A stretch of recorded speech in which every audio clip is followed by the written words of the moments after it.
members of our Congress, you will always have within our government those that are above the law.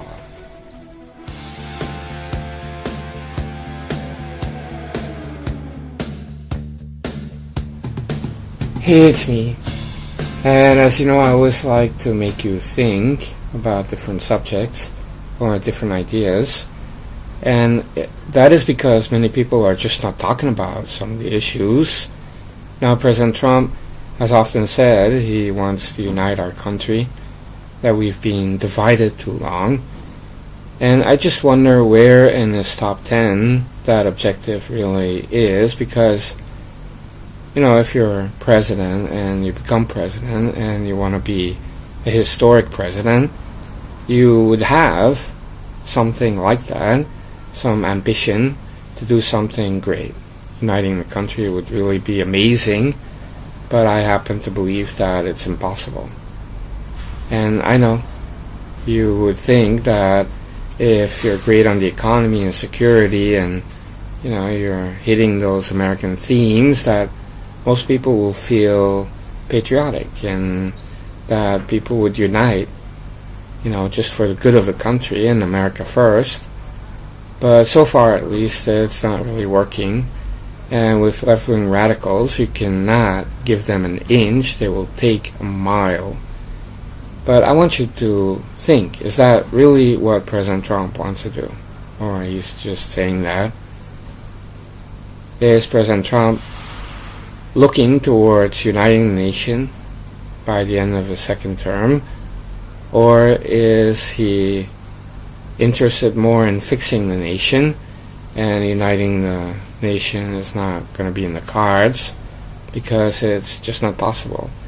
Now, if you really believe that President Trump wants to unite the nation, then that implies and means that he will not go after Hillary or Choco or even Comey or Brennan, because this would divide the country even more. So what I'm saying is that if you really decide that uniting the nation is more important than a couple of prosecutions of some of these deep state people and Hillary, then that's one thing. If you care more about the rule of law, and, you know, the American public is really hungry to see some of these people being prosecuted, that there's no two-tier justice, because that's what we have right now. So even if you can unite the nation, if you cannot restore the rule of law to, you know, one rule of law for all, then what is the use to unite the nation? Because uniting the nation, incorporating left-wing radicalism and hatred for law enforcement, for borders, and U.S. sovereignty, then what you're actually doing is diluting nationalism, diluting patriotism, and it's kind of like a lofty goal, but on paper it sounds nice, but in reality it would just never work.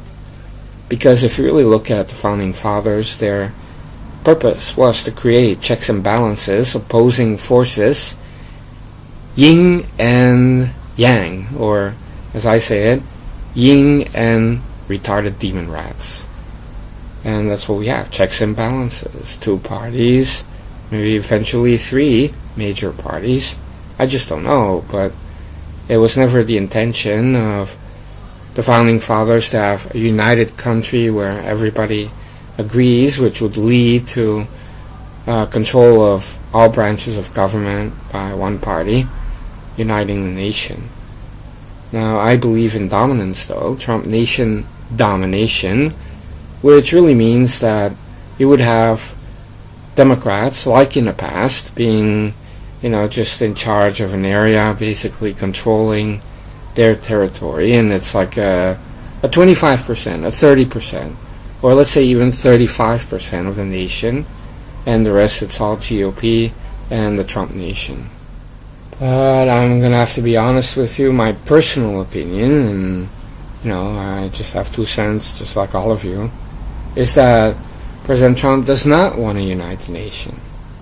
I mean, he's okay with it if they agree with the general principles of very strong law enforcement, strong borders, the conservative elements of national conservatism. Things that ought to be respected. Sovereignty and our history, but also the anthem, the flag, and especially the military. And if radical liberals cannot come to that place 100%, then that's it. They're out of the team, out of the band, if you will, and we don't need them. You know, they're just like that extra that you don't need in making America great again. Because there is no real excuse for a political party, a major political party, not to be 100% in support of military, sovereignty, border security, and strong borders, and respecting the flag, the anthem. I mean, if you're straying away from that, you're too radical to be a major American party, and that should not be part of the Trump nation. So it's going to be a tough nut to crack. I've talked about this in different language last week, and that was really talking about how can you be a nationalist without eventually pandering to the left or incorporating a lot of what the left wants, and kind of having a status quo, a deal, making a deal. And it is possible that DimDems will latch onto it and make a 180 because they themselves feel the pressure from, you know, being around all these felons and illegal aliens and crazy Democrat socialists. But I think as a whole, even moderate Democrats are too radical for our nation.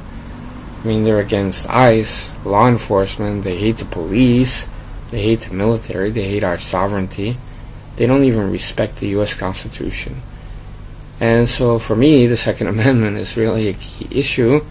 You see Democrats whining about the Fifth Amendment and so on, and Jim Acosta and freedom of the press and the First Amendment, but they don't like the Second Amendment. I mean, you cannot pick and choose. You respect the U.S. Constitution or you don't.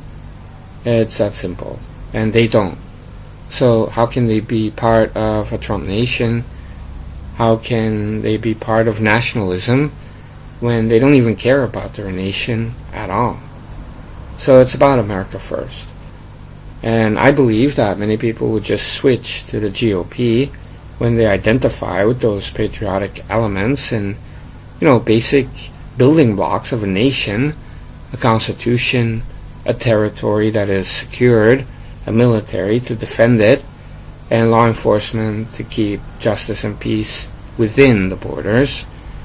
I mean, that's just, Nation 101. It's normal. And without those elements, you don't have a nation. And so DimDems are still too far to the left. So they have to come all the way to our side. But I feel if Trump really wants to unite the nation and goes to the left, makes a deal, and we end up somewhere left of center, that's a disaster. But I think that President Trump is very well aware of that. On those conservative elements that I mentioned, the building blocks, you cannot compromise because you're compromising the foundation of your nation. And with a compromised foundation, as many of you out there will know, you're just